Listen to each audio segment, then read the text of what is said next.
છું 2 વર્ષ પહેલા મને સવજીભાઈ મળ્યા હતા અને કહ્યું હતું કે એક સરોવર બનાવવાનું છે. સવજીભાઈ નું તો કેવું છે ભાઈ, 208 સરોવર બનાવ્યા, કોઈને ખબર જ ના પડે આ કયું છે. પણ એમને કહ્યું કે એવું સરોવર બનાવવાનું છે કે ઊંચાઈથી જોઈને હૃદય આનંદિત થઈ જાય તમારું. અને હું આ સવજીભાઈને ખરેખર કહેવા માંગુ છું, એમના શબ્દો એમને યાદ નહીં હોય, મને યાદ છે. સવજીભાઈ આજે ઉદ્ઘાટન કરી 5 સરોવર પર જ્યારે નજર પડી તો મન ખાલી આનંદિત નથી થયું, આત્માને પણ અદ્ભુત શાંતિ મળે એવું કામ તમે કર્યું. સવજીભાઈ પરિવારમાં માનવાવાળા વ્યક્તિ છે. બધા ભાઈઓ, ગોવિંદભાઈ, બીજી પેઢી, ત્રીજી પેઢી, બધાનો પરિચય કરાવી દીધો. મગર હું સવજીભાઈને એક વાત કહેવા માંગુ છું.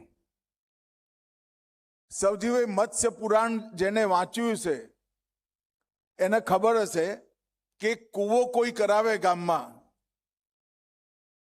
તો એને ખૂબ પુણ્ય મળે. એક વાવ કરાવે તો 10 કૂવા જેટલું પુણ્ય મળે. એક પુત્ર એનો સારો પાકે, એક દીકરો સારો પાકે તો 10 વાવ જેટલું પુણ્ય વ્યક્તિને મળે. અને એક તળાવ બનાવે તો 10 દીકરાઓ જેટલું પુણ્ય તમે કમાઓ. આ મત્સ્ય પુરાણનું વિધાન છે. એ જમાનામાં મત્સ્ય પુરાણમાં વર્ણન કર્યું હતું કે ચોમાસાના 4 મહિના 4 મહિના વરસાદ આવે, 4 મહિના રોજ વરસાદ આવે, પણ ક્યારેક એવો વરસાદ આવે જે પાણી નાખી એટલું દે કે પાણી દરિયામાં જાય. પણ આજે તો જુદું થયું. વરસાદ હવે એવો જ આવે, કોઈએ છત્રી નથી ઉગાડવી પડતી. એક દાડો ઘરમાં બેસી રહ્યો તો ચોમાસું પૂરું થઈ જાય, આવે ત્યારે એકદમ ખાબકે અને બાકીના 3 મહિના કોરું ધાકોર હોય. અને એ વખતે આ તળાવનું મહત્વ ખૂબ વધી જાય. આયેલો વરસાદ એનું ટીપે ટીપું જો આપણે સાચવવાની વ્યવસ્થા કરીએ, ધરતીમાં ઉતારવાની વ્યવસ્થા કરીએ તો આપણા પૂરા દેશ અને પ્રદેશમાં કોઈ દિવસ દુકાળના ડાકલા ના વાગે. ભાઈ મને યાદ છે 1985, 86, 87 3 વર્ષ સરંગ ગુજરાતમાં દુકાળ પડેલો. કોંગ્રેસની સરકારથી રફારેશ્વરના મોટા ગોટાળાઓ એમાં થયા હતા. અમે બધા જુવાનિયા હતા. નરેન્દ્રભાઈ અમારા નવા સંગઠન મંત્રી બન્યા હતા. એમને ન્યાય યાત્રાઓ કાઢી હતી. જે ચોકડી પાડવાના કામો થતા હતા, ગુજરાત તો ભૂલી ગયું ચોકડી પાડવાનું દ્રશ્ય કોઈએ જોયું જ નહીં હોય. ચોકડી પાડવાના કામો થતા હતા. ઠાલા ઠાલા ખાડા ખોદે ને ખાડા પૂરાય અને લોકોને મજૂરી મળે. લોકો ધૂમ ધપતા તાપમાં ઉઘાડા પગે ચોકડી પાડતા હોય. અમે અમદાવાદથી સૌરાષ્ટ્રના વિસ્તારમાં, મને રાજકોટ ગ્રામ્ય વિસ્તાર આપ્યો તો, 1-250 ગ્રામ સુખડી અને 2 જૂના ચંપલ લોકોના ઘરેથી ઉઘરાઈ વેચવા આવતા હતા. ભાઈ અને એ વખતે પાછા જતા એસટીમાં બેસવા રાજકોટ હું ગયો ત્યારે રાજકોટની અંદર જે પરબ હતી 2.5 ફૂટ નીચે નર લઈ ગયેલા, ખાડો ખોદીને 2.5 ફૂટ નીચે. મેં પેલો આ નર કેમ ખાડામાં રાખ્યો છે કે લેવલ પર તો પાણી જ નથી આવતું. એવી સ્થિતિ હતી. 2001માં નરેન્દ્રભાઈ મુખ્યમંત્રી બન્યા અને જોતા જોતા જોતા આખું સૌરાષ્ટ્ર, આખું ઉત્તર ગુજરાત પાણીથી તરબરોળ થઈ ગયું અને દુકાળ ભૂતકાળ બન્યું. કલાપી એક વાર્તા લખી, કવિતા લખી હતી કે રાજા જેવો હોય એવું પ્રજાનું ભાગ્ય હોય. ખૂબ સુંદર કવિતા છે. રાજા એક દિવસ ઘોડા પર બેસી ગામમાં ગયા. ખેતરમાં ઉભા રહ્યા. એક માં હતી અને કોઈ માવડી થોડું તરસ લાગી છે, એ ઓળખતી નથી રાજાને. એને શેરડી કાપી અને રસનો ધોધ થયો અને રાજાને કહ્યું, ખોબો ધર ભાઈ, તારી તરસ છીપાઈ દે, પાણીમાં શું પીવું તું, તને હું શેરડીનો રસ પીવડાવું. રાજાના મનમાં વિચાર આવ્યો કે માનું આખું ખેતર શેરડીથી ભરેલું છે, કેટલી સમૃદ્ધ માં છે. પછી એને કહ્યું, માં મને હજી થોડો શેરડીનો રસ પીવડાવો. બીજી શેરડી લીધી, કાપી, રસ ના નીકળ્યો. એટલે રાજાએ પૂછ્યું કે શું થયું? એટલે કે એ ઓળખતા નતા રાજા જ છે.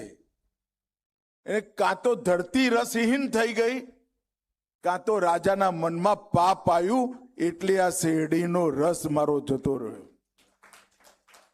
નરેન્દ્રભાઈ મુખ્યમંત્રી બન્યા પછી ગુજરાતની અંદર એક પણ દુકાળ 2026 આવી ગયો પડ્યો નથી ભાઈ. આ વખતે બધા કહેતા હતા કે દુકાળ પડવાનો, અલ નીનોની અસર થવાની.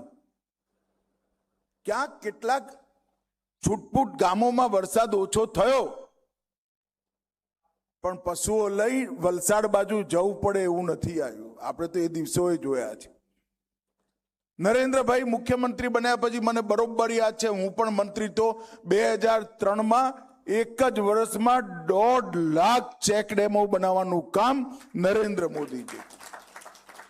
આ નર્મદા યોજના આપણી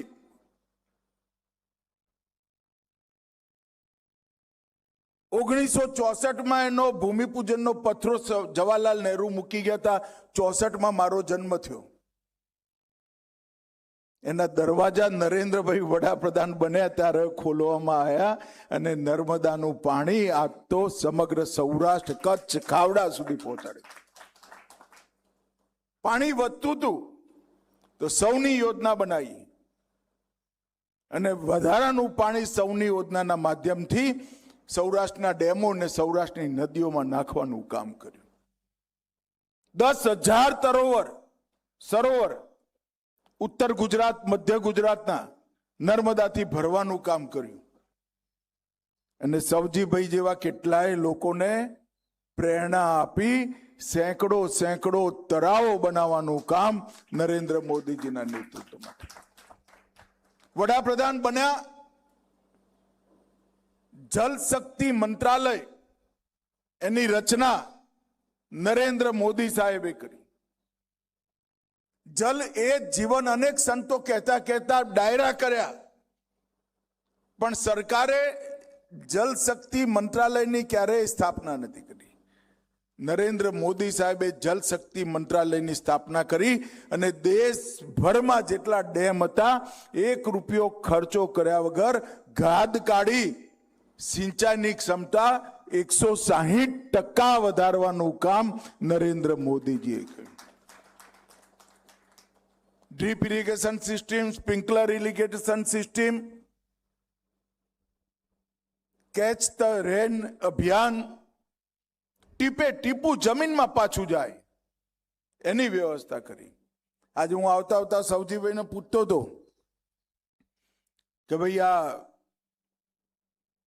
તમે ગાગડિયા નદી નવી ફરીવાર પુનર્જીવિત કરી, આ 21 એકરનું એક 360 મીટર લાંબુ, 260 મીટર પહોળું અને 4 મીટર ઊંડું તળાવ બનાવ્યું.